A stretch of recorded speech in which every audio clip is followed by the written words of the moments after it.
Good morning students. நம்ம அடுத்து பார்க்க போகிற லெசன் வந்து பார்த்திங்கன்னா ஃபிசிக்ஸில் 8வது lesson universe and space science. இதை பற்றி தான் நம்ம பார்க்க போகிறோம். இந்த லெசனில் நம்ம என்னென்னலாம் பார்க்க போகிறோம் அப்படின்னா, know about the parts of rockets and the types of rocket fuel. ராக்கெட்டினுடைய பார்ட்ஸும் அதனுடைய என்னென்ன ஃபியூல் நம்ம பயன்படுத்துகிறோம் அப்படிங்கிறதும், understand the principle behind launching of rocket. Rocket செலுத்துறதுல இருக்கக்கூடிய சில பிரின்சிபல்ஸ், எந்த பிரின்சிபல்ஸில் ராக்கெட் வந்து நம்ம லான்ச் பண்ணுறோம், மார்ஸுக்கோ அல்லது மூனுக்கோ அல்லது ஆர்பிட்டல்ஸுக்கோ. List out the achievement of Indian space programmes Chandrayaan and Mangalyaan. Chandrayaan Mangalyaan பற்றி நம்ம பார்க்க போகிறோம். Know about NASA and the contributions of Indians in NASA. நாசாவினுடைய பங்கு, நாசாவில் இந்தியர்களுடைய பங்கு, இதெல்லாம் தான் நம்ம என்ன பண்ண போகிறோம், இந்த லெசனில் பார்க்க போகிறோம். Okay, let's go to the lesson. இப்போ இன்ட்ரடக்ஷன் அப்படின்னு எடுத்துட்டிங்க அப்படின்னா, have you ever watched the clear sky in night. நைட்டில் கிளியர் ஸ்கை பார்த்துருக்கீங்களா? We will be delighted when we see countless numbers of stars and the beautiful moon. The science which deals with the study of stars, planets and their motions, their positions and the compositions is known as astronomy.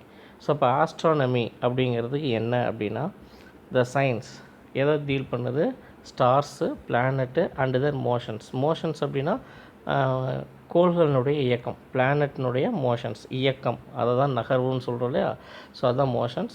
There positions, கோள்களினுடைய இடம் எந்த இடத்துல இருக்குது, அதாவது சூரியனிலிருந்து பூமி எவ்வளோ தூரத்தில் இருக்குது, எந்த இடத்துல இருக்குது, எந்த ஆர்பிட்டலில் இருக்குது, மார்ஸ் எந்த ஆர்பிட்டலில் இருக்குது, ஜூபிட்டர் எந்த ஆர்பிட்டல்ஸில் இருக்குது அப்படிங்கிறது தான் அதனுடைய பொசிஷன். And composition. காம்போசிஷன் அப்படிங்கிறது இப்போ ஒவ்வொரு பிளானட்டுக்கும் ஒரு காம்போசிஷன் இருக்கும். இப்போ எர்த்துன்னு எடுத்துக்கிட்டோம் அப்படின்னா, earth full of nitrogen, oxygen, carbon dioxide, அப்புறம் மீத்தேன், அப்புறம் சல்ஃபர் டை ஆக்சைடு, இந்த மாதிரி நிறைய இருக்குது இல்லையா. ஸோ இப்போ இதெல்லாம் சேர்ந்தது தான் எர்த்து பிளானட்டை வந்து வடிவமைச்சிருக்கு.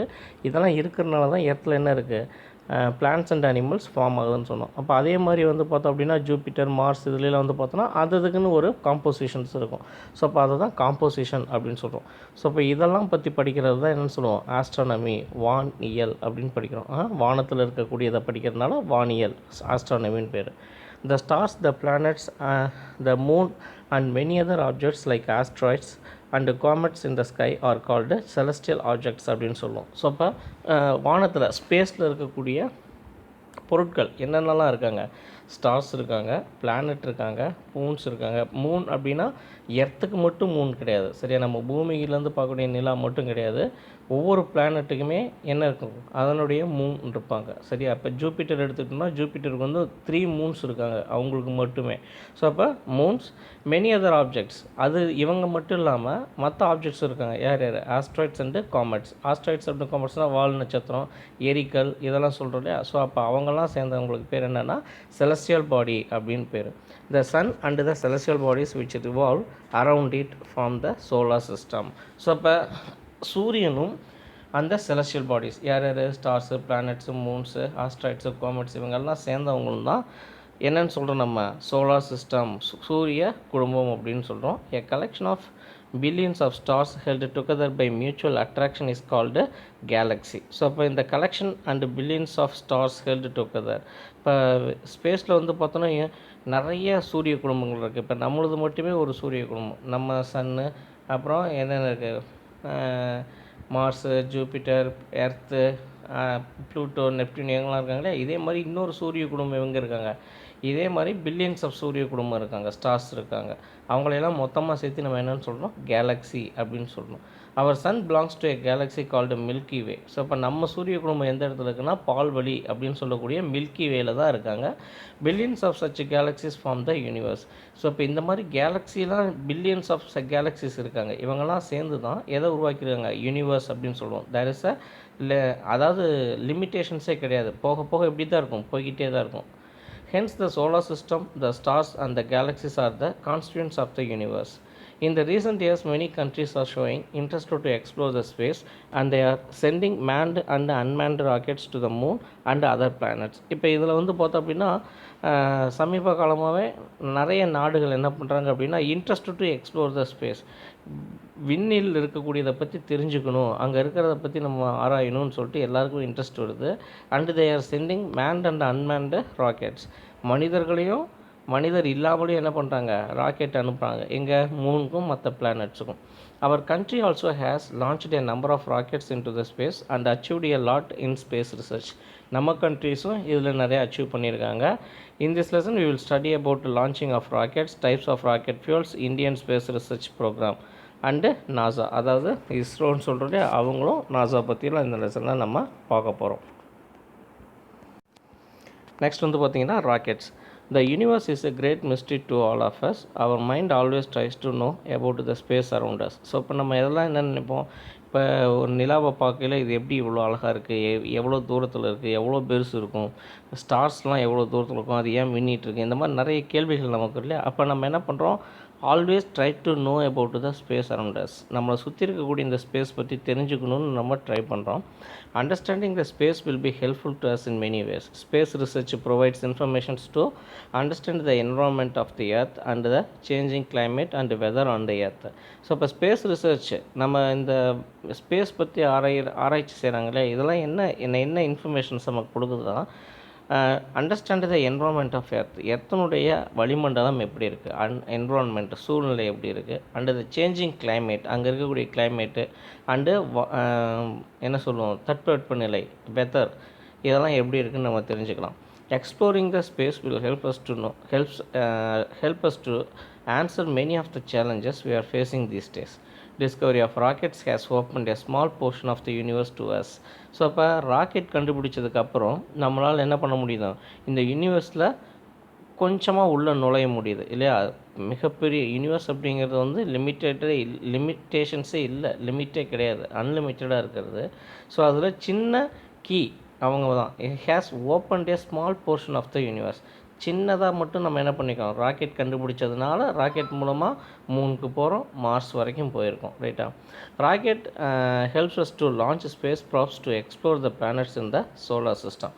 ஸோ ராக்கெட்ஸ் என்ன பண்ணுறாங்க அப்படின்னா, helps as to launch the space props to explore the planets in the solar system. They also help us to launch space-based telescopes to explore the universe. So இப்போ இந்த space research, இந்த rockets அப்படிங்கிறலாம் வந்து பார்த்தோன்னா help us to launch space-based telescope, அதாவது விண்ணி ஆராய்ச்சி செய்யக்கூடிய பெரிய பெரிய டெலஸ்கோப்ஸ் டு எக்ஸ்ப்ளோர் த யூனிவர்ஸை நம்மளால் இந்த டெலஸ்கோப் வழியாக என்ன பண்ண முடியும், பார்க்குறதுக்கு வழி செஞ்சுருக்கு.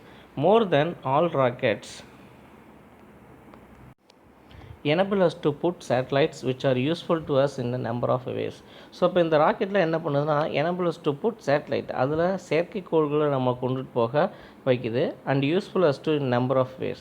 Our country has effective rocket technology and has applied it successfully to provide so many space services globally. So உலக அளவில் பார்த்தோன்னா நம்ம நாடு வந்து பார்த்தோன்னா ராக்கெட் டெக்னாலஜியில் நல்லா அட்வான்ஸ்டாக வளர்ந்துட்டு இருக்கக்கூடிய வளர்ந்த நாடுகளில் ஒரு நாடு நம்மளுடைய இந்தியா இல்லையா. Then parts of rocket. இப்போ ராக்கெட் அப்படிங்கிறதுனுடைய பார்ட்ஸ் அப்படின்னு பார்த்தோன்னா, a rocket is a space vehicle with a very powerful engine design to carry people or equipment beyond earth and out in to space. So இப்போ rocket வந்து என்னது help பண்ணுது, it's a very powerful engine to designed. என்ன மாதிரி design பண்ணப்பட்டிருக்கு, to carry people or equipment beyond the earth. பூமிக்கு வெளியே மனிதர்களையும் பொருட்களையும் எடுத்து செல்லக்கூடிய, விண்வெளிக்கு எடுத்து செல்லக்கூடிய ஒரு பொருளாக தான் இந்த ஸ்பேஸ் வெஹிக்கிள் இருக்குது, ராக்கெட் இருக்குது.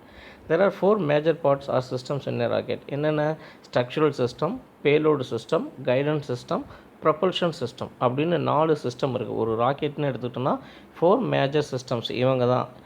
இப்போ இதில் வந்து பார்த்தோம் அப்படின்னா பேலோட் சிஸ்டம், அந்த ராக்கெட்டினுடைய நுனிப்பகுதி இருக்கு இல்லையா, அதுதான் பேலோட் சிஸ்டம். அடுத்து வந்து பார்த்தோன்னா கைடன்ஸ் சிஸ்டம், அதுக்கு கீழே இருக்கக்கூடிய பகுதி கைடன்ஸ். அடுத்து வந்து பார்த்தோம் அப்படின்னா ஃபியூல் டேங்க்கு, ஃப்ரேமு, ஆக்சிடைசரு, நாசிலு, ஃபின்னு, இவங்க எல்லாம் சேர்ந்தது வந்து பார்த்தோம் அப்படின்னா ப்ரொபல்ஷன் சிஸ்டம் அப்படின்னு சொல்கிறோம், ரைட்டா. ஸோ இந்த பேலோட் சிஸ்டத்துலேருந்து ப்ரொபல்ஷன் சிஸ்டம் வரைக்கும் எல்லாம் கவராக இருக்கிறது ஸ்ட்ரக்சர் சிஸ்டம் அப்படின்னு சொல்கிறோம், ரைட்டா. இப்போ இந்த பேலோட் சிஸ்டமில் யார் இருப்பா, இங்கே தான் சேட்டலைட்ஸ் வச்சுருப்பாங்க. கைடன்ஸ் சிஸ்டத்தில் ஸோ இந்த சேட்டலைட்டை கைடன்ஸை எந்த அளவுக்கு எந்த டிகிரியில் போகணும், எந்த இடத்துல இது வந்து நிலை நீக்கணும் அப்படிங்கிறதெல்லாம் கைடன்ஸ் கொடுக்கக்கூடிய மானிட்டர்ஸ் இதெல்லாமே இந்த சிஸ்டத்தில் தான் இருக்கும். இதில் ப்ரொபல்ஷனில் வந்து பார்த்தோன்னா ஃபியூலும் ஆக்சிடைசரும் இருக்கும். ஸோ இப்போ இவங்க 2 பேரும் சேர்ந்து தான் ராக்கெட்டை மேலே கொண்டுட்டு போகக்கூடியவங்க, ரைட்டா. Then structural system, first one. The structural system is the frame that covers the rocket. So அப்போ ஸ்ட்ரக்சரல் சிஸ்டம் அப்படிங்கிறத என்ன பண்ணிக்க, ஒரு ராக்கெட்டை ஃபுல்லாக கவர் பண்ணியிருக்கக்கூடிய system. It is made up of very strong but lightweight materials like titanium or aluminum. So இப்போ இது வந்து பார்த்தோம்னா எதனால் ஃப்ரேம் பண்ணப்படும் ராக்கெட்டினுடைய பாடி அப்படின்னு பார்த்தோன்னா ரொம்ப ஸ்ட்ராங்காக இருக்கக்கூடிய ஆனால் லைட் வெயிட்டாக இருக்கக்கூடிய மெட்டல்ஸ் தான் பயன்படுத்துகிறோம். என்னென்ன பயன்படுத்தணும் அப்படின்னா டைட்டானியம் ஆர் அலுமினியம், இவங்க 2 பேர் தான் பயன்படுத்துகிறாங்க. Fins are attached to some rockets at the bottom of the frame to provide stability during flight. சில ராக்கெட்டில் வந்து பார்த்தோம் அப்படின்னா கீழே ஃபின்ஸ், அதாவது துடுப்பு மாதிரி ஒரு அமைப்பு அமைக்கிறாங்க. எதுக்காக அப்படின்னா டு ப்ரொவைட் ஸ்டெபிலிட்டி, அதாவது ராக்கெட் மேல் நோக்கி போகும்போது அதனுடைய பாதையிலேருந்து விலகாமல் இருக்கிறதுக்கு ஒரு ஸ்டெபிலிட்டி கொடுக்கறதுக்காக அந்த ஃபின்ஸ் வந்து என்ன பண்ணுறாங்க, அதில் செட் பண்ணுறாங்க. நெக்ஸ்ட் நம்ம பார்க்க போகிறது payload system. Payload is the object that the satellite is carrying into the orbit. So இப்போ பேலோடில் யார் இருப்பாங்க அப்படின்னா இந்த ஆப்ஜெக்ட் இருக்காங்க. என்ன ஆப்ஜெக்ட்டு? த சேட்டலைட், அந்த நம்ம அனுப்பக்கூடிய செயற்கைக்கோள் அந்த பேலோடில் தான் இருக்குது. Payload depends on the rockets mission. So அப்போ என்ன பர்பஸுக்காக அந்த ராக்கெட்டை நம்ம அனுப்புகிறோமோ அதுக்கு தகுந்த சேட்டலைட்ஸ் தான் அதில் இருக்கும். அதாவது இப்போ எக்ஸாம்பிளாக வந்து பார்த்தோன்னா பூமியினுடைய பருவநிலையை தெரிஞ்சிக்கக்கூடிய ஒரு சேட்டலைட் நம்ம அனுப்புகிறோம் அப்படின்னா அந்த ராக்கெட் வந்து பார்த்தோம் அப்படின்னா பருவநிலையை ஆராயக்கூடிய ராக்கெட்டாக இருக்கும், ரைட்டா? ஸோ அப்போ அந்த ராக்கெட்டில் தான் நம்ம என்ன பண்ணுவோம், பேலோட்ஸ் எடுத்துகிட்டு போவோம், சேட்டலைட்ஸ் எடுத்துகிட்டு போவோம். The rockets are modified to launch satellites with a wide range of missions like communications, weather monitoring, spying, planetary exploration and as observatories. So இப்போ ஒரு சேட்டலைட் அப்படிங்கிற நம்ம எதுக்கெலாம் லான்ச் பண்ணலாம் அப்படின்னா கம்யூனிகேஷன், தொலைத்தொடர்புகளுக்கு. இப்போ வந்து பார்த்தோம் அப்படின்னா இப்போ நமக்கு கேபிள் கனெக்ஷன்ஸ்லாம் வருது இல்லையா? ஸோ அப்போ இதெல்லாம் எங்கேருந்து கிடைக்குது அப்படின்னா மேலே இருக்கக்கூடிய இந்த கம்யூனிகேஷன் சேட்டலைட்ஸ்லேருந்து தான். ஸோ அப்போ இங்கேருந்து தான் என்ன பண்ணுறாங்க, அந்த சிக்னல்ஸை சேட்டலைட் ஃபஸ்ட்டு ரிசீவ் பண்ணும். அதாவது நம்ம ஒளிக்கற்றை பேண்ட் அப்படின்னு சொல்கிறோம் இல்லையா, ப்ராட்பேண்ட் அப்படின்னு சொல்கிறோம் இல்லையா, 2G 3Gன்னு. ஸோ இப்போ இது எல்லாமே வந்து பார்த்தோம் அப்படின்னா காற்றுல நம்ம அட்மாஸ்பியரில் இருக்கக்கூடிய எலக்ட்ரோ மேக்னெட்டிக் வேவ்ஸ். ஸோ அப்போ இந்த வேவ்களை வந்து என்ன பண்ணணும்னா அந்த சேட்டலைட் ஃபஸ்ட் என்ன பண்ணும், ரிசீவ் பண்ணி கவர் பண்ணி வைக்கும். ஸோ நம்மக்கிட்ட கண்ட்ரோல் பேனல் இருக்கு இல்லையா, ஸோ கீழேருந்து நம்ம என்ன பண்ணுவோம் அப்படின்னா அந்த சேட்டலைட்லேருந்து அந்த சிக்னல்ஸை நம்ம ரிசீவ் பண்ணுவோம். நம்ம கவர்மெண்ட் அதை ரிசீவ் பண்ணி தான் என்ன பண்ணுறாங்க, கேபிள் கனெக்ஷன்ஸுக்கு நமக்கு கொடுக்குறாங்க. இப்போ நிறைய செட்டாப் பாக்ஸ் இருக்குது இல்லையா, டாட்டா அப்புறம் ஏர்டெல் இந்த மாதிரி நிறையா இருக்கு இல்லையா. ஸோ அப்போ அந்த கம்பெனிஸுக்கு தகுந்த மாதிரி அதை கொடுக்குறாங்க. அதே மாதிரி எடுத்துக்கிட்டோம் அப்படின்னா மொபைல் ஃபோன்ஸ். ஸோ ஒவ்வொரு கம்பெனியும் வந்து என்ன பண்ணுறான், சிம் கொடுக்குறோம் இல்லையா, 4G sim, 2G sim, 3G sim, 4G சிம்ட்டு. ஸோ இப்போ இந்த சிம்முக்கு அந்த விஷயம்லாம் எங்கேருந்து கிடைக்குன்னா சேட்டலைட்ஸ், இந்த கம்யூனிகேஷன் சேட்டலைட்லேருந்து தான் கிடைக்குது. அதே மாதிரி வெதர் மானிட்டரிங் அப்படிங்கிறது இப்போ புயல் வருது அப்படின்னா நமக்கு செய்தியில் சொல்கிறாங்க, வெதர் ரிப்போர்ட்டில் புயல் இந்த இடத்துல வருதுன்னு ஒரு மேப் காட்டுறாங்க இல்லையா, சுழன்றுட்டுருக்கும், மேகம் சுழன்ற மாதிரி ஒரு புயல் வர சிக்னல்ஸ் நமக்கு தெரியுது. ஸோ இது எல்லாமே வந்து பார்த்தோன்னா மேலே சேட்டலைட்லேருந்து எடுக்கப்பட்ட இமேஜஸ் தான். ஸோ இப்போ சேட்டலைட்டு தான் என்ன பண்ணும், மேலேருந்து நமக்கு அந்த இமேஜஸை கொடுக்கும். ஸோ அதை பார்த்தோன்னே நமக்கு வெதர் ரிப்போர்ட்டில் சொல்லிடுவாங்க. ஸோ பூமியில் நம்ம தமிழ்நாட்டிலேருந்து இவ்வளோ தூரத்தில் ஒரு புயல் வந்துக்கிட்டு இருக்குது. ஸோ அப்போ அதனுடைய அப்சர்வேட்டரிஸ் தொடர்ந்து வந்துக்கிட்டே இருக்கும். ஸோ அப்போ எவ்வளோ வேகத்தில் வருது, எத்தனை கிலோமீட்டர்ஸில் தள்ளிகிட்டு இருக்குது அப்படிங்கிறதெல்லாம், எந்த திசையில் வருது எல்லாமே என்ன பண்ணும், அது நமக்கு காட்டிகிட்டே இருக்கிறதுனால தான் நமக்கு செய்தியில் என்ன பண்ணுறாங்க, உடனுக்குடனே சொல்கிறாங்க இது இவ்வளோ தொலைவில் இருக்குது, ஸோ இது இத்தனை கிலோமீட்டர் வேகத்தில் நகர்ந்துக்கிட்டு இருக்குது, இன்றைக்குள்ளார இது கரையை கிடக்கும் அப்படிங்கிறலாம் இந்த வெதர் மானிட்டரிங் சேட்டலைட்ஸ்லேருந்து கிடைக்கக்கூடிய இமேஜஸ். அடுத்து ஸ்பையிங், உளவு பார்க்குறதுக்காக சில கண்ட்ரிஸ் என்ன பண்ணுறாங்க, மேலே ஆர்பிட்டல்ஸில் பூமிக்கு மேலே ஸ்பையிங் சேட்டலைட்ஸை வச்சுருப்பாங்க. இந்த ஸ்பையிங் சேட்டலைட் என்ன பண்ணும் அப்படின்னா மற்ற நாடுகள் என்ன செய்கிறாங்க, அவங்க ஏதாவது சேட்டலைட்ஸ் அனுப்புகிறாங்களா அல்லது ஏதாவது அணு ஆயுதம் ஏதாவது பயன்படுத்துகிறாங்களா இல்லை ஏதாவது வச்சுருக்காங்களா, சீக்ரெட்டாக ஸ்பையாக வேலை பார்க்குறதுக்கு சில சேட்டலைட்ஸ் அனுப்புகிறாங்க. அடுத்து பிளானட்டரி எக்ஸ்ப்ளோரேஷன் அப்படின்னா கோள்களை பற்றின ஆராய்ச்சிக்காக அனுப்பக்கூடிய சேட்டலைட்ஸ் அண்டு அப்சர்வேட்டரிஸ் அப்படின்னா இந்த சேட்டலைட் அங்கே போயிட்டு என்ன பண்ணும், மற்ற இருக்கக்கூடிய சேட்டலைட்ஸுக்கு சிக்னல்ஸ் ரிசீவ் பண்ணி கொடுக்குறதோ அல்லது அதுக்கு தேவையான சரி செய்யக்கூடிய வேலைகளையோ பார்க்கக்கூடியது இந்த அப்சர்வேட்டரிஸ். ஸோ இப்போ இதெல்லாம் தான் ராக்கெட் லான்ச் பண்ணுறதுக்கான மிஷன்ஸ், என்ன சொல்லுவோம், ஸோ அதாவது இந்த பர்பஸுக்காக அனுப்புறதுன்னு சொல்லுவோம். Special rockets are also develop to launch people into the earth's orbit and on to the surface of the moon. So இப்போ ஸ்பெஷல் ராக்கெட்ஸ் அப்படின்னு வந்து பார்த்தோன்னா launch people into the earth orbit பூமியினுடைய சுற்றுவட்ட பாதைக்கோ அல்லது நிலவுக்கோ மனிதர்களை அனுப்பக்கூடியது தான் special rockets அப்படின்னு சொல்லுவாங்க. ரைட்டா? அடுத்து வந்து பார்த்தோன்னா கைடன்ஸ் சிஸ்டம். இப்போ guidance system guides the rocket in its path. So இப்போ கைடன்ஸ் சிஸ்டத்தில் என்ன இருக்கும், அந்த ராக்கெட் வந்து அதனுடைய பாதையில் சரியாக போகிறதுக்கு வழிகாட்டக்கூடியது தான் அந்த guidance system. It may include sensors, onboard computers, radars and communication equipments. So இப்போ இதில் யாரெல்லாம் இருப்பாங்க, சென்சார் அப்படிங்கிறவங்க வந்து பார்த்தோம் அப்படின்னா ஹீட் சென்சாராக இருக்கலாம், அல்லது என்ன சொல்லலாம், அதாவது ஹீட் அப்படிங்கிறது டெம்பரேச்சர் சென்சார். ரைட்டா? ஸோ அப்போ அதுக்கு தகுந்த மாதிரி அதை தன்னை மாடிஃபை பண்ணிக்கும். அடுத்து வந்து பார்த்தோம் அப்படின்னா அந்த என்ன சொல்லுவோம், உராய்விலிருந்து இருக்கிறது, அல்லது வேறு ஏதாவது பொருள் தன்னை நோக்கி வருதா, அல்லது ஏதாவது ஒரு பொருள் தூரத்தில் இருக்கா அப்படின்னு பார்க்குறது அந்த sensors.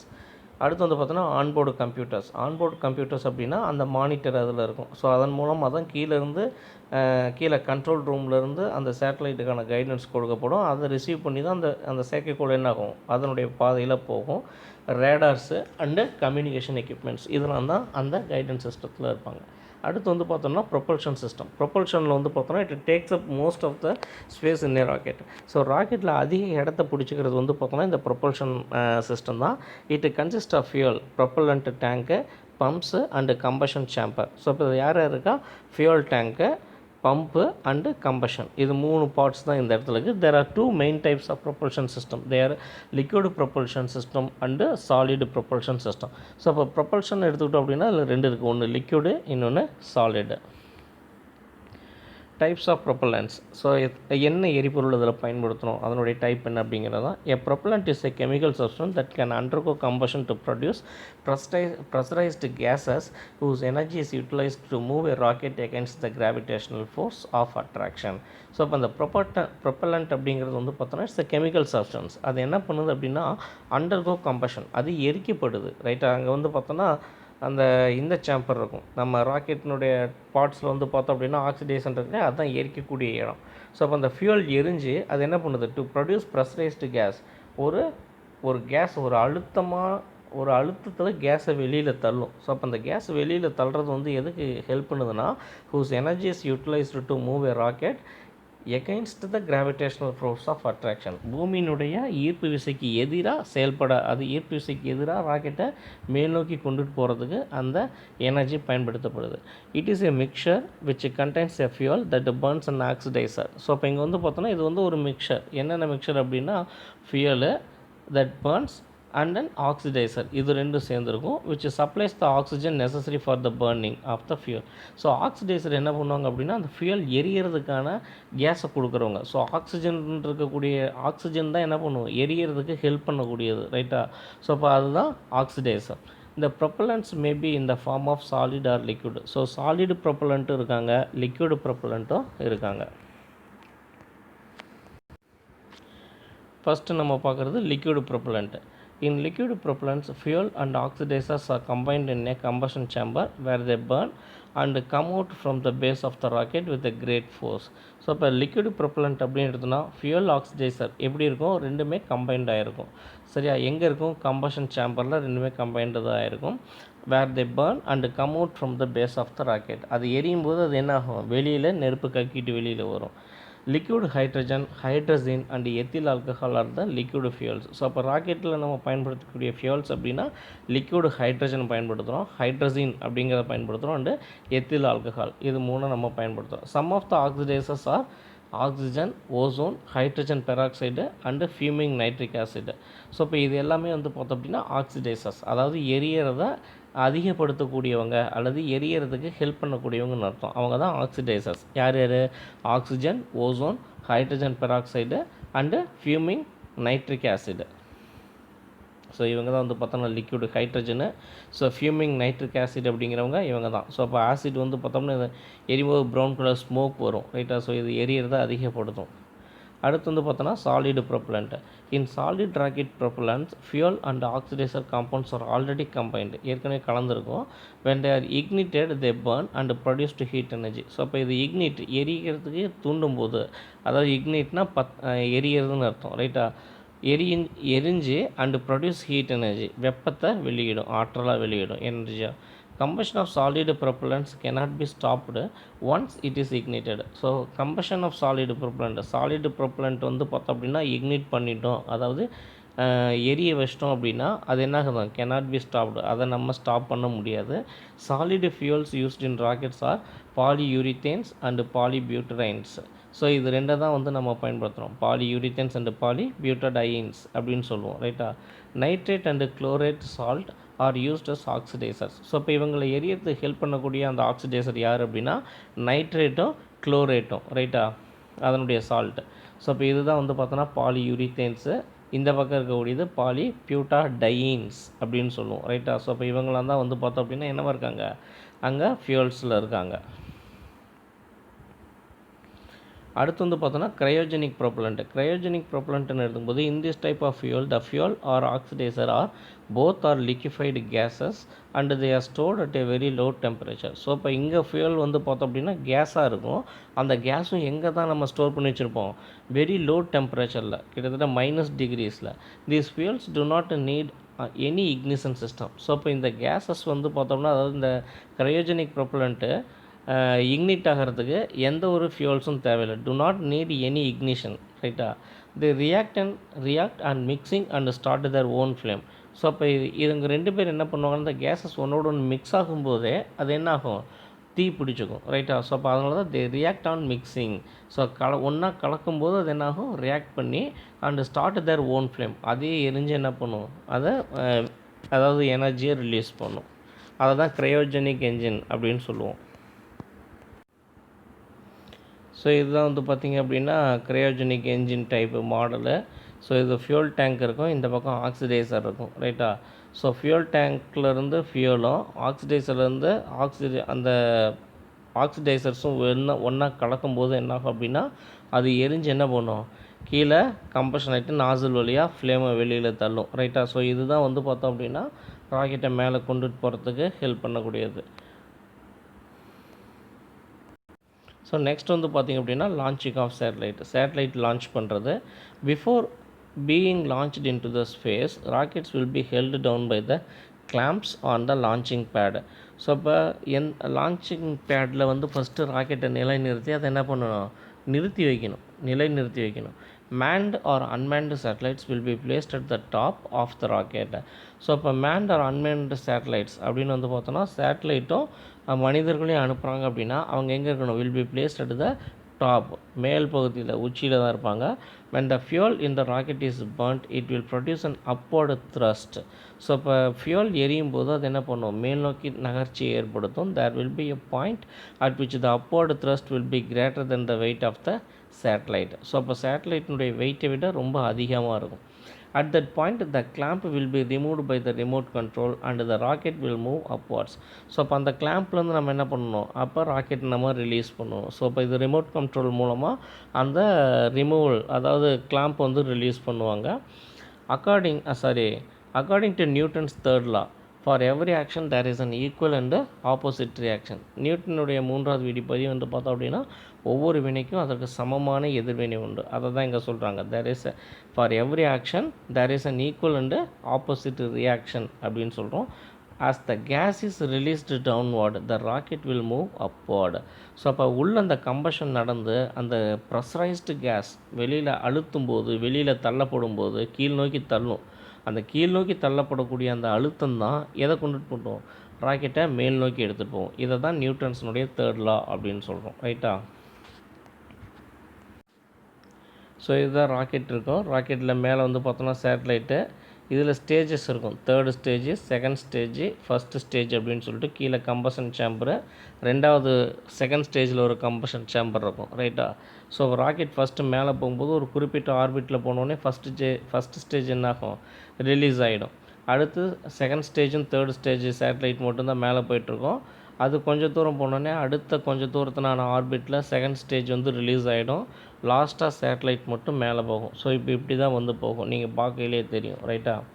Then To place a satellite in a particular orbit, a satellite must be raised to the desired height and given the correct speed and direction by the launching rocket. So ஒரு சேட்டலைட்டை வந்து ஒரு particular ஆர்பிட்டில், அதாவது சுற்றுவட்ட பாதைன்னு சொல்லுவாங்க, பூமியினுடைய சுற்றுவட்ட பாதை.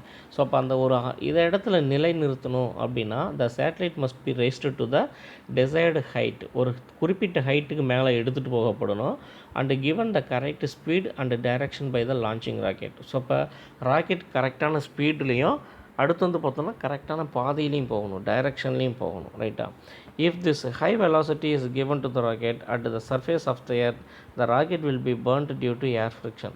So அப்போ அதிகமான velocity, high velocity திசைவேகம் கொடுத்துட்டோம் அப்படின்னா ராக்கெட் என்ன ஆகிடும், மேலே போகிற வேகத்துலேயே எரிஞ்சிடும், ஃப்ரிக்ஷனில் எரிஞ்சிடும். காற்றுக்கும் இதுக்கும் இடையில இருக்கக்கூடிய ஃப்ரிக்ஷனில் என்ன ஆகிடும், அது எரிஞ்சு போயிடும். ஃப்ரிக்ஷன் என்னது, உராய்வுன்னு சொல்லுவோம். நம்ம இதுக்கு முன்னாள் லெசன்ஸில் நம்ம படிச்சிருப்போம்.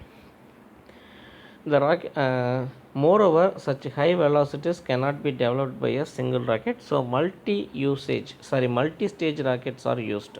ஸோ இங்கே வந்து பார்த்தோன்னா ஹை வெலாசிட்டிஸ் நம்மளால் கொடுக்க முடியாது இல்லையா. ஸோ அப்போ அதனால் ராக்கெட்டுக்கு என்ன பண்ணுறோம் அப்படின்னா மல்டி ஸ்டேஜை நம்ம பிரித்து கொடுக்குறோம். To penetrate the dense lower part of the atmosphere, initially the rocket rises vertically and then it is tilted by the guidance system. So இப்போ இங்கே வந்து பார்த்தோம் அப்படின்னா to penetrate the dense lower part of the atmosphere, lower part of the அட்மாஸ்பியர்னு எடுத்துக்கிட்டோம்னா ரொம்ப அடர்த்தியாக இருக்கக்கூடியது.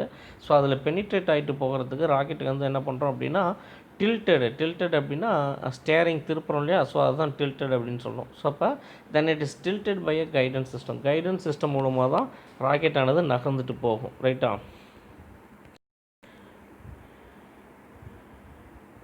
நெக்ஸ்ட் வந்து பார்த்தோம் அப்படின்னா இந்தியாஸ் ஸ்பேஸ் ப்ரோக்ராம் அப்படின்னு சொல்லுவோம். இந்தியா ஸ்பேஸ் ப்ரோக்ராம்ஸ், இந்தியாவினுடைய ஸ்பேஸ் ப்ரோக்ராம்ஸ்லாம் என்னென்னு பார்க்கலாம்.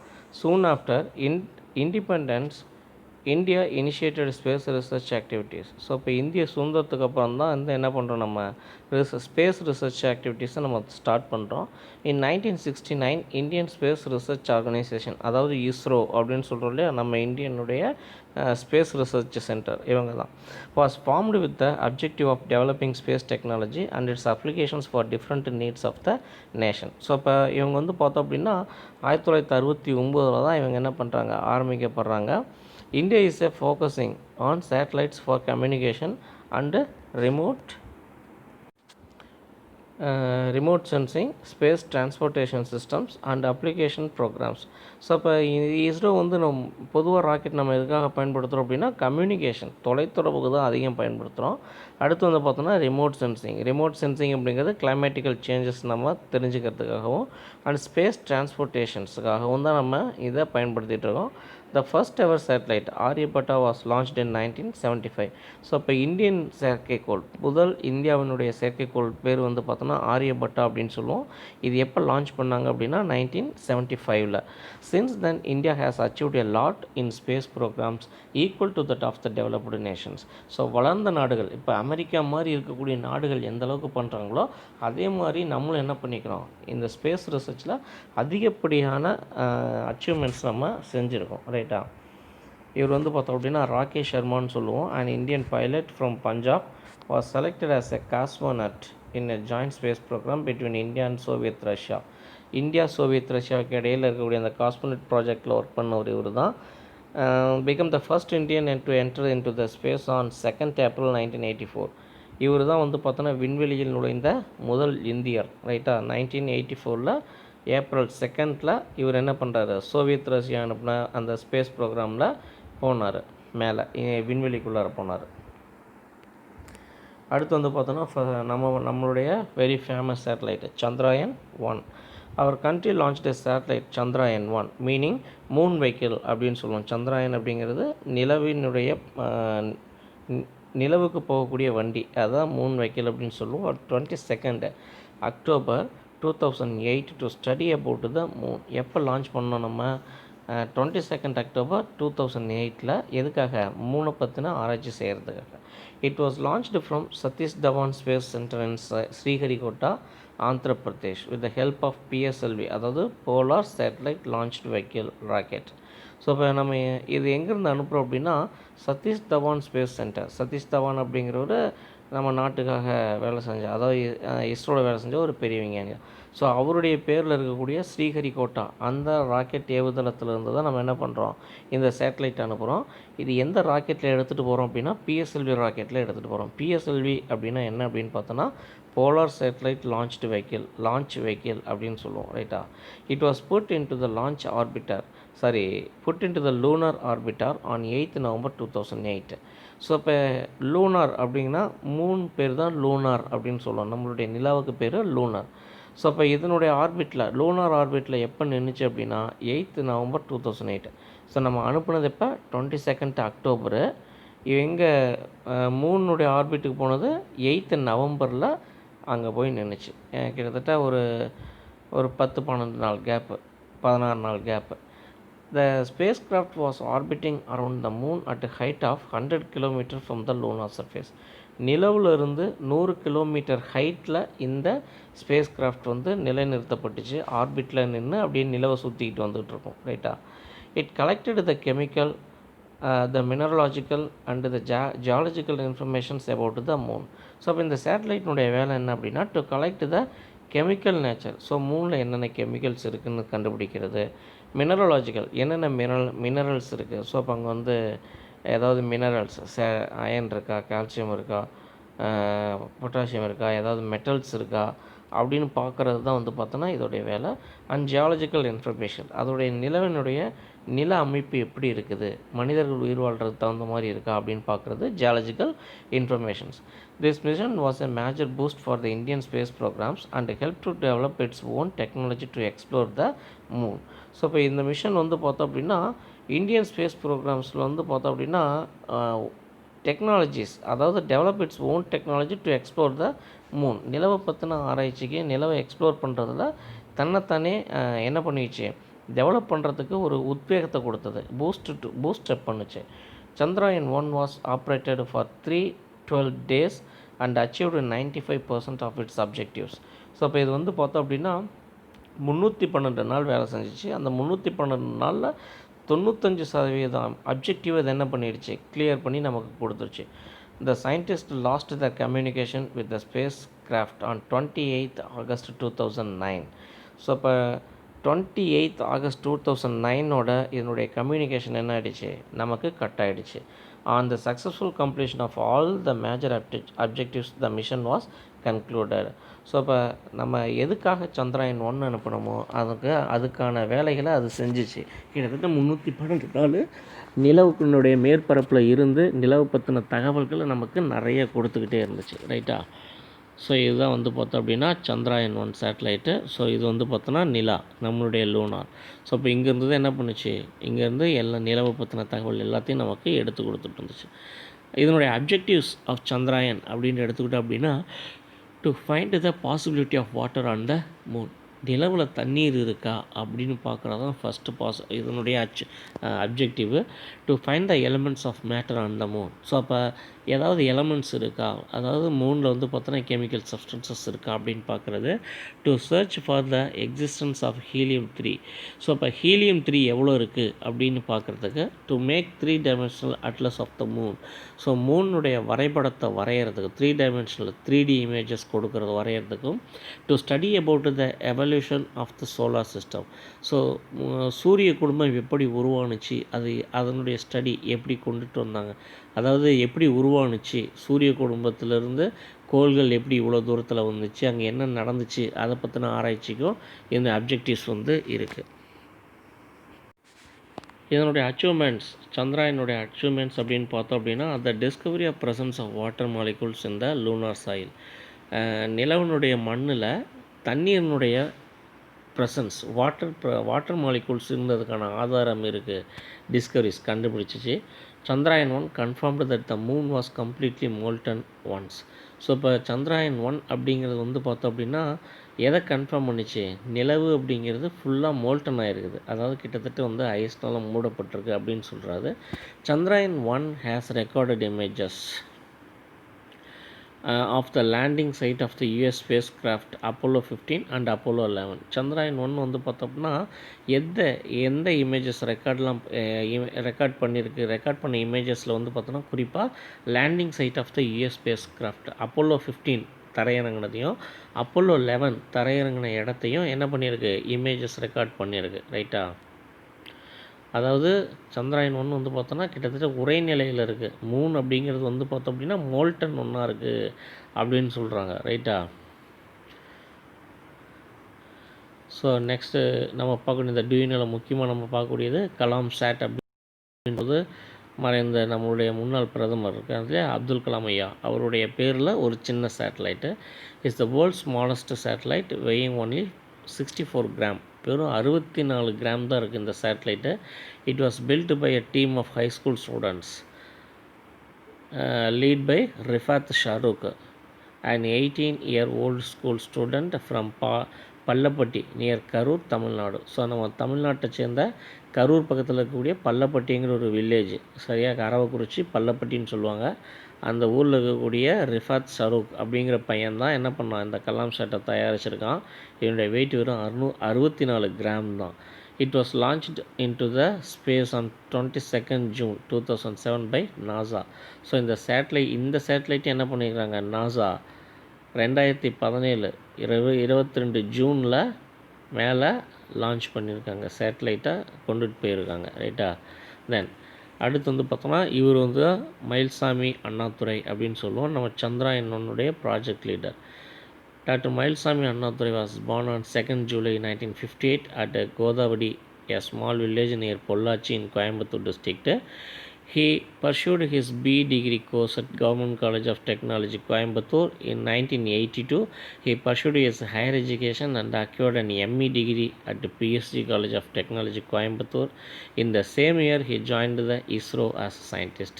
ஸோ இவர் வந்து பார்த்தோம் அப்படின்னா பொள்ளாச்சியில் கோதாவாடி அப்படிங்கிற கிராமத்தில் பிறந்தார். பி வந்து கவர்மெண்ட் காலேஜ் கோயம்புத்தூர்லேயும், அடுத்து எம்இ வந்து பார்த்தோம் அப்படின்னா பிஎஸ்ஜி டெக்னாலஜி கவர்மெண்ட் பிஎஸ்ஜி காலேஜ்லேயும் எம்இ டிகிரி முடிச்சிருக்காரு.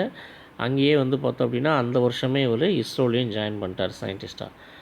And later he got his doctor degree from Anna University of Technology கோயம்புத்தூரில் அண்ணா யூனிவர்சிட்டி ஆஃப் டெக்னாலஜியில் டாக்டர் பட்டமும் வாங்கியிருக்காரு, பிஹெச்டி முடிச்சிருக்காரு. Annadurai is a leading technologist in the field of satellite system. So இப்போ இவர் வந்து பார்த்தோம் அப்படின்னா சேட்டலைட் சிஸ்டத்தில் ஒரு லீடிங் டெக்னாலஜிஸ்ட்டாக ஒர்க் பண்ணிட்டு இருந்தார். Has served as the project director of Chandrayaan 1.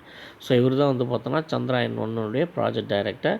He has also made significant contributions to the cost effective design of Chandrayaan. So Chandrayaan வந்து இவ்வளோ மலிவாக நம்ம விண்வெளிக்கு அனுப்பணும் இல்லையா, மற்ற கண்ட்ரிஸ் அனுப்பின சேட்டலைட்டை விட நம்ம அனுப்பின சேட்டலைட் வந்து பார்த்தோன்னா விலை அப்படிங்கிறது ரொம்ப ரொம்ப குறைவு. ஸோ அப்போ அதுக்கு காரணம் என்ன அப்படின்னா இவருடைய அந்த டிசைன் தான். ரைட்டா? So it is provided high resolution spectral data அந்த mineralogy of the moon. So மூனில் இருக்கக்கூடிய தாதுக்கள் என்னென்ன இருக்குது, மினரல்ஸ், அதனுடைய ஹை ரெசல்யூஷன் ஸ்பெக்ட்ரல் டேட்டாவாக நமக்கு கொடுத்துருக்கு. அதாவது இதுவும் அச்சீவ்மெண்ட்டுக்குள்ளே வரக்கூடிய பாயிண்ட்ஸ் தான். The existence of aluminum, magnesium and silicon were picked up by the X-ray camera. So இப்போ எக்ஸ்ரே கேமரா மூலமாக அங்கே என்னெல்லாம் இருக்குதுன்னு கண்டுபிடிச்சிருக்கு. அலுமினியம் இருக்குது, மெக்னீஷியம் இருக்குது, சிலிக்கான் இருக்குது அப்படின்னு கண்டுபிடிச்சிருக்கு. அடுத்து வந்து பார்த்தோன்னா மோர் தென் 40,000 images have been transmitted by the Chandrayaan 1 camera in 75 days. வெறும் 75 நாளில் 40,000 இமேஜஸ் நமக்கு வந்து என்ன பண்ணியிருக்கு, ஃபோட்டோவாக சென்ட் பண்ணியிருக்கு. The accurate images of peaks and craters show that the moon mostly consist of craters. So இப்போ இங்கே வந்து பார்த்தோன்னா நிறைய இமேஜஸில் வந்து என்ன இருக்குது, பீக்ஸ், மலை உச்சிகளும் கிராட்டர்ஸுமாக இருந்திருக்கு. ஸோ இப்போ இதில் வந்து பார்த்தோம் அப்படின்னா மூன் அப்படிங்கிறது பார்த்தோன்னா மோஸ்ட்லி கன்சிஸ்ட் ஆஃப் கிராட்டர்ஸ் மூலமாக இருக்குது. Chandrayaan 1 beamed back its first images of the earth in its entirety. So Chandrayaan 1 வந்து பார்த்தோன்னா beamed back. ஸோ அப்போ வந்து பார்த்தோன்னா first images of the earth in its entirety. So இப்போ நிலவுலேருந்து பார்த்தோன்னா பூமியினுடைய முழு உருவத்தையும் அது என்ன பண்ணியிருக்கு, நமக்கு ஃபோட்டோவை அனுப்பிச்சிருக்கு. Chandrayaan 1 has discovered large caves on the lunar surface. நிறைய குகைகளை கண்டுபிடிச்சிருக்கு. That can act as a human shelter on the moon. So இப்போ அது வந்து பார்த்தோன்னா மனிதர்கள் வாழக்கூடிய தகுந்த இடங்களாக அது இருந்திருக்கு. அடுத்து வந்து பார்த்தோன்னா Mangalyaan Mars vehicle After the successful launch of Chandrayaan-1, ISRO planned an unmanned mission to Mars. மனிதர் இல்லாமல் அதாவது செவ்வாய் கிரகத்துக்கு வின் சேட்டலைட் அனுப்புறதுக்கு திட்டமிட்டாங்க. மார்ஸ் ஆர்பிட்டர் மிஷன் அப்படின்னு சொல்லிட்டு. And launched a space vehicle on 5th November 2013 to orbit Mars. ரைட்டா? So இப்போ இவங்க என்ன பண்ணுறாங்க அப்படின்னா 2013 நவம்பர் 5 வந்து பார்த்தோம் அப்படின்னா இந்த மார்ஸுக்கான இந்த மங்கள்யானை வந்து ஆர்பிட் மார்ஸ் செவ்வாய் கிரகத்தினுடைய சுற்றோட்ட பாதையெல்லாம் நிலைநிறுத்துறதுக்கு அனுப்புனாங்க. This probe was launched by the PSLV rocket. இதுவும் வந்து பார்த்தோன்னா பிஎஸ்எல்வி ராக்கெட்டை தான் எடுத்துகிட்டு போகுது. எங்கேருந்து? அதே சதீஷ் தவான் ஸ்ரீஹரிகோட்டா ஆந்திர பிரதேஷ்லேருந்து தான் அனுப்புகிறாங்க. பிஎஸ்எல்வி அப்படிங்கிறது அந்த போலார் சேட்டலைட் லான்ச் வெஹிக்கிள் அப்படின்னு பேர், PSLV. Mars Orbiter Mission is India's first interplanetary mission by launching Mangalyaan. ISRO became the fourth space agency to reach Mars. So இப்போ மார்ஸ் ஆர்பிட்டர் மிஷன் அப்படிங்கிறது வந்து பார்த்தோம் அப்படின்னா இந்தியாஸ் ஃபர்ஸ்ட் இன்டர்பிளானட்டரி மிஷன்னா 2 பிளானட்டுக்கு இடையில் நடக்கக்கூடிய mission. அதாவது இது வரைக்கும் நம்ம நிலவுக்கு மட்டும் தான் செஞ்சோம். நிலவு வந்து பார்த்தோன்னா அது பிளானட் கிடையாது. ரைட்டா? ஸோ அப்போ எர்த்துங்கிறது ஒரு பிளானட்டு, மார்ஸ் அப்படிங்கிறது ஒரு பிளானட். ஸோ அப்போ இதை தான் இன்டர் பிளானட்டரி, இது 2க்கும் இடையில தான் சேட்டலைட் அனுப்பப்பட்டுச்சு இல்லையா? தென் இதன் மூலம் வந்து பார்த்தோன்னா மங்கள்யான் நம்ம அனுப்புனது மூலமாக உலக அளவில் இந்தியா வந்து பார்த்தோன்னா 4th பிளேஸில் இருக்குது. எதுக்கு? மார்ஸுக்கு சேட்டலைட் அனுப்புனா 4வது நாடு. Mangalyaan probe travelled for about a month in earth orbit. So இப்போ பூமியினுடைய எர்த் ஆர்பிட்டில் என்ன பண்ணிகிட்ருக்கோம், ரொம்ப நாள் ட்ராவல் பண்ணிக்கிட்டே இருந்துட்டு and then it was moved to the orbit of Mars by a series of projections. கொஞ்சம் கொஞ்சமாக என்ன பண்ணுறாங்க, எர்த் ஆர்பிட்லேருந்து மார்ஸினுடைய ஆர்பிட்டுக்கு நம்ம என்ன பண்ணுறாங்க, அவங்க கொஞ்சம் கொஞ்சமாக ப்ரொஜெக்ட் பண்ணியிருக்காங்க. It was successfully placed in the Mars orbit on 24 September 2014. So இப்போ வந்து பார்த்தோம் அப்படின்னா 2013 நவம்பரில் அனுப்பின இந்த மார்ஸ் அதாவது மங்கள்யான் எப்போ போய் அங்கே சேர்ந்துருக்கு, 24th September 2014. கிட்டத்தட்ட ஒரு வருஷம் ஆயிருக்கு. ரைட்டா? தென் ஸோ இப்போ இதுதான் வந்து பார்த்தோன்னா மங்கள்யான். கீழே இருக்கிறது வந்து பார்த்தோன்னா அதுக்கு பேக்ரவுண்ட் இமேஜில் இருக்கிறது மார்ஸ் செவ்வாய் கிரகம். ரைட்டா?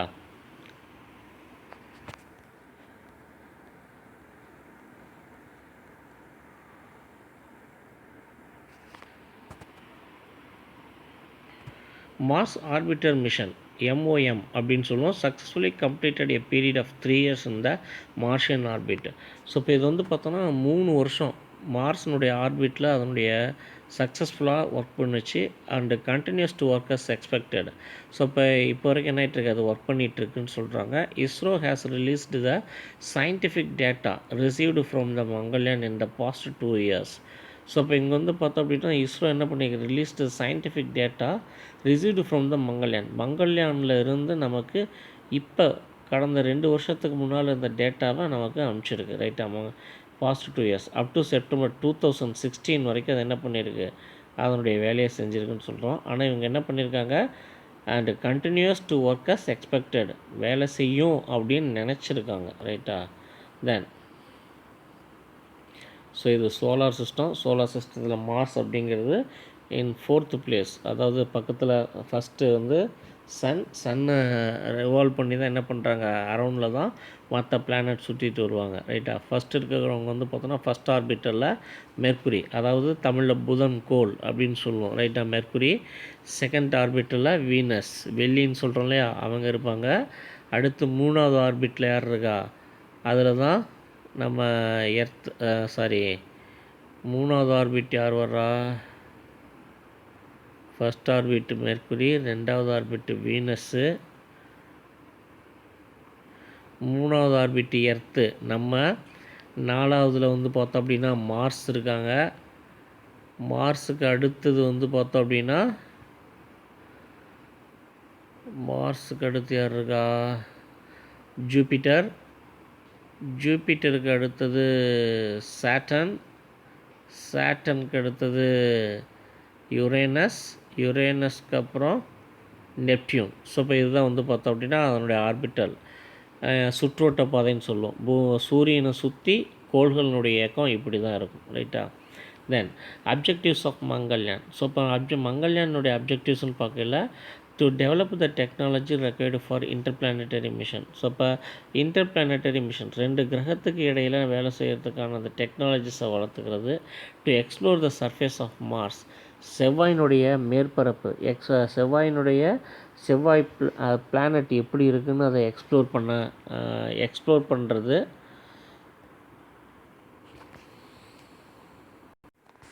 To study the constituents of the atmosphere of Mars. செவ்வாய் கிரகத்தினுடைய அட்மாஸ்பியரில் என்னென்ன பொருட்கள்லாம் இருக்காங்க, என்னென்ன கேஸஸ்லாம் இருக்குது. To provide information about the future possibility of life and past existence of life on the planet. செவ்வாய் கிரகத்தில் மனிதர்கள் வாழ முடியுமா, அல்லது ஏற்கனவே அங்கே யாராவது மனிதர்கள் இருக்காங்களா அப்படிங்கிறத ஆராய்ச்சி செய்கிறது. இதெல்லாமே பார்த்தோம் அப்படின்னா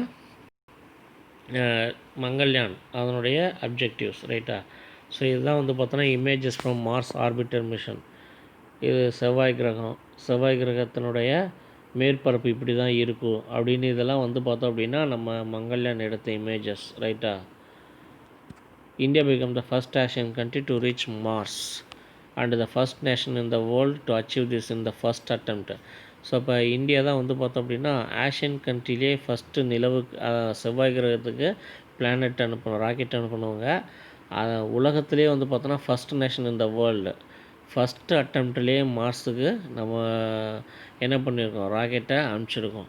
Soviet space programme, NASA, European Space Agency are the 3 other agencies that reach the Mars before இஸ்ரோவுக்கு முன்னால், நம்ம இந்தியாவுக்கு முன்னால் ராக்கெட் அனுப்பிச்சவங்களாம் யார்? சோவியத், ரஷ்யா, அமெரிக்கா, யூரோப்பியன், இவங்களாம் தான். ஆனால் இவங்கெல்லாம் அடுத்தடுத்த அட்டம்ப்ஸில் தான் போனாங்க. ஆனால் இந்தியா மட்டும், இஸ்ரோ மட்டும்தான் என்ன பண்ணியிருக்கோம், ஃபஸ்ட் அட்டம்ப்ட்லேயே மார்ஸுக்கு நம்ம சேட்டலைட்டை சக்ஸஸ்ஃபுல்லாக அனுப்பிச்சிருக்கோம். அடுத்த ப்ராஜெக்ட் பார்த்தோம் அப்படின்னா Chandrayaan 2. ISRO has currently launched a follow on mission to Chandrayaan 1 named as Chandrayaan 2. So இப்போ சந்திராயன் 1 தொடர்ந்து அடுத்து சந்திராயன் 2 நம்ம அனுப்பணும். எப்போன்னா 22 ஜூலை 2019, போன வருஷம் ஜூலையில் என்ன பண்ணோம், நம்ம சந்திராயன் 2 அனுப்பணும். Chandrayaan 2 mission is highly complex mission compared to previous missions of இஸ்ரோனுடைய இதுக்கு முன்னால் அனுப்பிச்ச மற்ற மிஷன்ஸை காட்டில் இது பார்த்தோன்னா ஹைலி காம்ப்ளெக்ஸாக இருந்துச்சு. It brought together an orbiter, lander and rover. So இப்போ இது பார்த்தோன்னா 3 பொருள் வச்சுருந்துச்சு. என்னென்ன? ஆர்பிட்டரு, அதாவது நிலவனுடைய ஆர்பிட்டில் சுற்றுறது ஒன்று, லேண்டர் அண்டு ரோவர். லேண்டர் அப்படின்னா நிலவில் தரையிறங்கக்கூடிய ஒரு பொருள். அடுத்து ரோவர் அப்படின்னா நிலவில் கொஞ்சம் தூரம் ட்ராவல் பண்ணி போய் அங்கேருந்து கலெக்ட் பண்ணக்கூடிய ரோவர் இவங்க இருந்தாங்க. It aims to explore south pole of the moon because the surface area of the south pole remains in the shadow much larger than that of north pole. So இப்போ இங்கே பார்த்தோம் அப்படின்னா to explore the south pole, நிலவனுடைய தெற்கு பகுதியை explore பண்ணுறதுக்காகவும் என்ன சொல்கிறாங்க, ஏன் அப்படின்னா surface area of the south pole பார்த்தோன்னா ரிமைன்ஸ் இன் ஷேடோ. இன்னும் நம்ம நிலவனுடைய அந்த தென் துருவத்தை யாருமே பார்த்ததில்ல, நிழல் படிஞ்சே தான் இருக்குது. And much larger than that of north pole, வட துருவத்தை விட தென் துருவம் பார்த்தோம் அப்படின்னா பெருசாக இருக்குது இல்லையா? ஸோ இதெல்லாம் எக்ஸ்ப்ளோர் பண்ணுறதுக்காக தான் சந்திராயன் 2 அனுப்பப்பட்டது. ஆர்பிட்டர், ஸோ அதில் இந்த ஆர்பிட்டர் அப்படிங்கிறது பார்த்தோன்னா இட் ரிவால்வ்ஸ் அரவுண்ட் த மூனை சுற்றி வரக்கூடிய ஒரு satellite. And it is capable of communicating with the Indian Deep Space Network, அதாவது ஐடிஎஸ்ன்னு சொல்லக்கூடிய இந்த அமைப்போடு அது தொடர்பில் இருக்கும். At Byalalu as well as Vikram lander. So அப்போ இவங்க பார்த்தோம் அப்படின்னா இவங்களோட தான் இந்த ஆர்பிட்டர் கனெக்டில் இருப்பாங்க. அடுத்து லேண்டர் அப்படின்னு எடுத்தோம்னா it is named as Vikram in the memory of doctor Vikram A Sarabhai. So இவருடைய நினைவாக தான் அந்த லேண்டருக்கு பேர் என்னென்னு வைக்கிறாங்க, விக்ரம் அப்படின்னு வைக்கிறாங்க. The father of Indian space programme. யார் இவர் அப்படின்னா இவர் தான் பார்த்தோம் அப்படின்னா இந்தியன் ஸ்பேஸ் ப்ரோக்ராமுக்கு ஃபாண்ட் அதை நிறுவனவர். ரைட்டா? ஸோ அதனால தான் அந்த நேமில் அந்த லேண்டர் பேர் வைக்கிறாங்க. நெக்ஸ்ட் பார்த்தோம் அப்படின்னா rover. It is a 6-wheeled robotic vehicle named as Pragyan, அதாவது Sanskrit word that means wisdom, அறிவுன்னு அர்த்தம். ரைட்டா? ஸோ அப்போ இது பார்த்தோன்னா 6 வீல் இருக்கக்கூடிய ஒரு ரொபாட்டிக் வெஹிக்கிள் வண்டி. Chandrayaan 2 was successfully inserted into the lunar orbit on 20th August 2019. So 2019 August 20 மூனுடைய ஆர்பிட்டில் இது என்ன பண்ணப்பட்டுச்சு, நிலைநிறுத்தப்பட்டுச்சு. இந்த ஃபைனல் ஸ்டேஜ் ஆஃப் மிஷன் கடைசி கட்டத்தில் just 2.1 kilometre above the lunar surface, lander Vikram lost its communication with the ground station on 7th September 2019. நிலவுக்கு கீழே, அதாவது நிலவில் போய் தரையிறங்குற நேரத்தில் ஜஸ்ட் 2.1 கிலோமீட்டரில் விக்ரமுடைய கம்யூனிகேஷன், அதாவது அங்கே லேண்டர் போனாங்க இல்லையா, ஸோ அவங்களுடைய கம்யூனிகேஷன் சந்திராயனோட கட் ஆகிடுச்சு, கீழே நம்மளோட கட் ஆகிடுச்சு கிரவுண்ட் ஸ்டேஷனோட. எப்போ? 7th September 2019. But the orbiter continues its work successfully. So அப்போ ஆர்பிட்டர் என்ன ஆகிட்டுருக்கு? இன்னும் சுற்றிட்டு தான் இருக்குது. ஆனால் லேண்டரும் ரோவரும் வேலை செய்யலை. ரைட்டா? ஸோ இப்போ இதுதான் வந்து பார்த்தோம் அப்படின்னா சந்திராயன் 2. ஸோ இப்போ இந்த லேண்டர் பேர் விக்ரம் லேண்டர். ஸோ கீழே இங்கே ஒரு வண்டி மாதிரி வருது இல்லையா சோலார் பேனலோட. ஸோ இதுதான் rover, Mars rover, moon rover அப்படின்னு சொல்லுவோம். தென் இவர் வந்து பார்த்தோம் அப்படின்னா டாக்டர் கைலாச வடிவு சிவன் அப்படின்னு சொல்லுவோம். இவர் தான் வந்து பார்த்தோம் அப்படின்னா சந்திராயன் 2னுடைய project director, Indian Space Research Organisation chairperson. He was born in Sarakkal Vilai in Kanyakumari district of Tamil Nadu. கன்னியாகுமரியில் சர்க்கல் விலையில் தான் அவர் பிறந்தார். Sivan graduated with bachelors degree in aeronautical engineering from Madras Institute of Technology. எம்ஐடியில் ஏரோநாட்டிக்கல் இன்ஜினியரிங் படித்தார் 1980. Then he got his master's degree in aerospace engineering from Indian Institute of Science, Bangalore. பெங்களூரில் ஐஐடியில் இவர் என்ன பண்ணுறாரு? ஐஏஎஸில் ஏரோஸ்பேஸ் இன்ஜினியரிங் மாஸ்டர் டிகிரி முடிக்கிறாரு 82. And started working in இஸ்ரோவில் இவர் வேலை செஞ்சுருக்கார். He completed his doctor degree in aerospace engineering from Indian Institute of Technology, IIT பாம்பேயில் இவர் என்ன பண்ணியிருக்காரு? இவருடைய டாக்டரல் டிகிரியை முடிச்சிருக்காரு. எப்போ? 2006. He was appointed as chairperson of ISRO from 10th January 2018. 2018 தான் இவரை இஸ்ரோனுடைய சேர்மனாக போட்டாங்க. Shivan is popularly known as the rocket man for his significant contribution to the development of cryogenic engines for Indian space programs. So இந்திய விண்வெளி ப்ரோக்ராம்ஸில் எல்லாத்துலேயுமே வந்து பார்த்தோம் அப்படின்னா cryogenic engine சொன்னோம் இல்லையா. ஸோ இப்போ அந்த இதில் வந்து இவர் வந்து பார்த்தோம் அப்படின்னா அதிகமாக வேலை செஞ்சார். அதனால தான் இவர் வந்து என்னென்னு சொல்கிறாங்கன்னா ராக்கெட் மேன் அப்படின்னு சொல்கிறோம். The ability of ISRO to send 104 satellites in a single mission is a great example of his expertise. So இவர் ப்ராஜெக்ட் டைரக்டராக இருந்தபோது தான் 104 சேட்டலைட்டை ஒரே ராக்கெட்டில் கொண்டுட்டு போனாங்க. ஸோ அப்போ ஒரு பெரிய அச்சீவ்மெண்ட். ரைட்டா? நெக்ஸ்ட்டு பார்க்க போகிறது நாசா, அதாவது national aeronautics and space administration, அமெரிக்காவுடைய விண்வெளி ஆராய்ச்சி மையம். NASA is the most popular space agency whose headquarters is located at Washington, USA, அமெரிக்காவில். It was established on 1st October 1958. So இப்போ எப்போ உருவாக்கப்பட்டதுன்னா 1st October 1958. It has 10 field centers which provide a major role in the execution of NASA's work. NASA is supporting International Space Station, which is an international collaborative work on space research. So இப்போ international space station எந்த நாடுகளும் வேணால் NASA மூலமாக என்ன பண்ணலாம்? அவங்களுடைய சேட்டலைட்டை விண்வெளிக்கு அனுப்ப முடியும். அதுதான் collaborative work on the space research. It has landed rovers on Mars, analysed the atmosphere of Jupiter, explored Saturn and Mercury. So இவங்க என்னென்னலாம் பண்ணியிருக்காங்கன்னு பாருங்கள். மார்ஸில் ரோவர்ஸ் விட்டுருக்காங்க, மார்ஸ் ரோவர். அடுத்து வந்து பார்த்தோன்னா analyse the atmosphere of Jupiter, அடுத்த பிளானட்டுக்கு போயிட்டாங்க. ஜூபிட்டர்னுடைய அட்மாஸ்பியரை அனலைஸ் பண்ணியிருக்காங்க.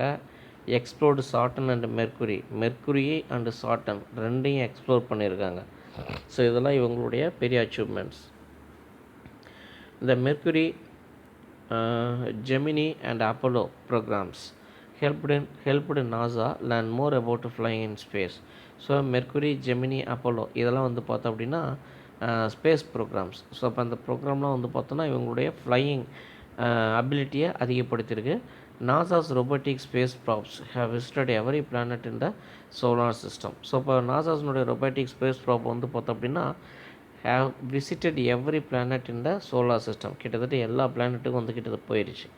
Satellites launched by NASA have revealed a wealth of data about Earth, resulting in valuable information such as better understanding of weather patterns. NASA technology has contributed to make many items used in everyday life, from smoke detectors to medical tests. எல்லா வரைக்கும் இவங்க என்ன பண்ணியிருக்காங்க? நாசானுடைய technologies நமக்கு help பண்ணிட்டு தான் இருக்குது. First வந்து பார்த்தோம் அப்படின்னா Apollo mission. So Apollo missions are the most popular missions of NASA. So இப்போ நாசாவினுடைய மிக முக்கியமான பாப்புலரான மிஷன் அப்படின்னா அது அப்போலோ மிஷன் தான். These missions made American astronauts to land on the moon. So அப்போ அமெரிக்கர்கள் நிலவில் போய் இறங்கினாங்க இல்லையா, ஸோ அப்போ அது எதுனா இந்த அப்போலோ மிஷனில் தான். It consist of totally 17 missions, மொத்தம் 17 இருக்குது. Among them Apollo 8 and Apollo 11 are more remarkable. So இப்போ மொத்தம் 17 மிஷனில் அப்போலோ 8ம் அப்போலோ 11 தான் வந்து பார்த்தோன்னா remarkable. Apollo 8 was the first manned mission to go to the moon. So அப்போ அப்போலோ 8 தான் ஃபஸ்ட்டு நிலவுக்கு மனிதர்களை அனுப்பின programme. It orbited around the moon and came back to the earth. So இப்போ மூனுடைய ஆர்பிட்டில் இருந்துட்டு திரும்ப பூமிக்கு வந்துருச்சு. Apollo 11 was the first man landing mission to the moon. So Apollo 11 தான் வந்து பார்த்தோன்னா மனிதர்களை நிலவில் இறங்கிறதுக்கான first programme. It landed on the moon on 20th July 1969. 1969 ஜூலை 20 இவங்க என்ன பண்ணாங்க, லேண்டில் இறங்கினாங்க. Neil Armstrong was the first man to walk on the surface of the moon. Neil Armstrong அப்படிங்கிறவர் தான் என்ன பண்ணார், முதல் நிலவில் நடந்தவர். ஸோ இப்போ இவங்க 3 பேர் தான் ரைட்டா. Apollo missions by NASA. இதில் வந்து பார்த்தோம் அப்படின்னா ஆல்ட்ரின், ஆம்ஸ்ட்ராங்கு அப்படின்னு ஒருத்தர் 3 பேர் இருந்தாங்க. The members present in the crew during the man landing mission were Neil Armstrong, Buzz Aldrin and Michael Collins. Armstrong தான் ஃபஸ்ட்டு தரையிறங்கினவர். Buzz Aldrin and Michael Collins வந்து உள்ளே இருந்தவங்க. இதில் வந்து பார்த்தோம் அப்படின்னா நீல் ஆம்ஸ்ட்ராங் அவர் வந்து செகண்ட் ஆஃபீஸர் தான். பஸ் ஆல்ட்ரின் தான் ஃபஸ்ட் ஆஃபீஸரு. ஃபஸ்ட்டு இவர் தான் இறங்கணும், பஸ் ஆல்ட்ரின் தான் இறங்கணும். ஆனால் அவர் பயந்துட்டு அவர் இறங்கல. ஃபஸ்ட்டு இறங்கினால நிலவு எப்படி இருக்குன்னு தெரியல அப்படின்னு சொல்லிட்டு அவர் இறங்க தயங்கினார். செகண்டாக நீல் ஆம்ஸ்ட்ராங்கினுடைய டேர்ன், அடுத்து 2வதாக இறங்க வேண்டியவர் தான் நீல் ஆம்ஸ்ட்ராங். அவருடைய டேர்ன் வரும்போது நீல் ஆம்ஸ்ட்ராங் டக்குன்னு இறங்கிட்டார். ஆனால் பஸ் ஆல்ட்ரின் இறங்கவே இல்லை. ஸோ அதனால் ஃபஸ்ட்டு நிலவில் காலடி வச்சவர் நீல் ஆம்ஸ்ட்ராங் அப்படிங்கிற பேர் அவருக்கு இருக்குது. அண்டு மைக்கேல் கொலின்ஸ் வந்து பார்த்தோம் அப்படின்னா அங்கே நிலவில் இருந்து கண்ட்ரோல் பேனலில் இருக்கிறவர் ரைட்டா. ஸோ அவர் தான் கைடன்ஸ் சிஸ்டம் எல்லாம் பார்க்குறவர். அதனால் மைக்கேல் கொலின்ஸ் வந்து ஆப்ரேட்டராக இருந்தார். Buzz Aldrin first officer, Neil Armstrong second officer. அடுத்து NASA's work with ISRO. So NASA's work with இஸ்ரோவும் நாசாவும் சேர்ந்து பண்ண ஒர்க் அப்படின்னு பார்த்தோன்னா made an agreement to work with ISRO to launch the NISAR satellite. அதாவது NASA ISRO synthetic aperture radar அப்படின்னு சொல்லுவோம். அதுதான் NISAR. NASA ISRO synthetic aperture radar and Mars exploration missions. So இது அவங்க 2 பேரும் இந்த 2 ப்ராஜெக்டில் இருக்காங்க, சேர்ந்து வேலை செய்கிறாங்க. Work of Indians at NASA. நாசாவில் ஒர்க் பண்ண இந்தியன்ஸ் அப்படின்னு எடுத்துக்கிட்டோம் அப்படின்னா people of Indian origin in America are working in NASA and they have made remarkable contributions to NASA. அதாவது இந்தியன் பீப்புள் அமெரிக்காவில் பிறந்த இந்திய வம்சாவளியை சேர்ந்தவங்க வந்து பார்த்தோம்னா நாசாவில் ஒர்க் பண்ணிகிட்டு இருந்தாங்க. அதில் முக்கியமானவங்க கல்பனா சாவ்லா, நம்ம எல்லாத்துக்குமே தெரியும் இல்லையா. So Kalpana Chawla was born on 17th March 1962 in Karnal, Punjab. பஞ்சாபில் கர்னல் அப்படிங்கிற இடத்துல தான் பிறந்தாங்க. 1988 ஷி ஜாயின் த நாசாவில் ஜாயின் பண்ணாங்க. 1988 she was selected to take part in the Columbia shuttle mission 1997 and she became the first Indian woman astronaut to go to the space. So இப்போ இவங்க வந்து பார்த்தோம் அப்படின்னா 1997 கொலம்பியா ஷட்டில் மிஷனில் select ஆகிட்டு and because of first Indian woman astronaut to go to space. விண்வெளிக்கு போன முதல் இந்திய பெண்மணி அப்படிங்கிற பேர் இவங்களுக்கு தான் இருக்குது. On her second mission on the Columbia shuttle she lost her life when the shuttle broke down. So அப்போ இவங்களுடைய செகண்ட் மிஷனில் விண்வெளிக்கு போயிட்டு திரும்ப வரையில் அந்த ஷட்டில் என்னாச்சு, ஃப்ரிக்ஷனில் உடஞ்சி விண்வெளியிலேயே வெடிச்சிருச்சு ரைட்டாக, இறந்துட்டாங்க. ஸோ கல்பனா சாவ்லா வந்து பார்த்தோன்னா travelled over 10.4 million miles in 252 orbits of the earth, logging more than 372 hours in space. So மொத்தம் 10.4 million miles ட்ராவல் பண்ணியிருக்காங்க விண்வெளியில். 250 ஆர்பிட்ஸ், எர்த்தை 252 டைம் சுற்றிருக்காங்க. விண்வெளியில் மட்டும் 372 ஹவர்ஸ் இருந்திருக்காங்க ரைட்டா. நெக்ஸ்ட் நம்ம பார்க்குறது வந்து பார்த்தோம் அப்படின்னா Sunita Williams. Sunita Williams was born on 19th September 1965 in யூஎஸ்ஏல பிறந்தவங்க. She started her career as astronaut in August 1998. 98ல் ஆஸ்ட்ரோனட்டாக தன்னுடைய பயணத்தை தொடர்ந்தாங்க. She made 2 trips to the International Space Station. அதாவது இன்டர்நேஷ்னல் ஸ்பேஸ் ஸ்டேஷன் அப்படிங்கிறது மேலே ஸ்பேஸில் நிற்கக்கூடிய ஒரு ஸ்பேஸ் ஸ்டேஷன். அங்கே 2 டைம் போயிட்டு வந்திருக்காங்க. She said a record of the longest space walking time by a female astronaut 2012. 2012 ரொம்ப நேரம் ஸ்பேஸில் வாக் பண்ணினவன் ஒரு இந்திய பெண், அதாவது ஒரு பெண் ஃபீமேல் அப்படிங்கிற ஒரு பெட்டம் இவங்களுக்கு இருக்குது. With total space walk of 50 hour, 50 மணி நேரம் அண்ட் 40 மினிட்ஸ், கிட்டத்தட்ட 7 ஸ்பேஸ் வாக்ஸ், 7 டைம் அதில் நடந்திருக்காங்க. She is one of the crew of NASA's manned Mars mission. இவங்களும் வந்து பார்த்தோன்னா மார்ஸுக்கு மனிதர்களை அனுப்புகிறாங்க இல்லையா, ஸோ அந்த மேன்டு மார்ஸ் மிஷனில் இவங்களும் ஒன் ஆஃப் த க்ரூ, அவங்களும் ஒரு குழுவில் ஒருத்தவங்க, ரைட்டா. ஸோ இதோட இந்த லெசன் வந்து நமக்கு முடியுது. ஸோ இன்ட்ரெஸ்டிங்கான லெசன், உங்களுக்கு புரிஞ்சிருக்குன்னு நினைக்கிறேன். நெக்ஸ்ட் லெசன் நம்ம அடுத்த கிளாஸில் பார்க்கலாம். தேங்க்யூப்பா.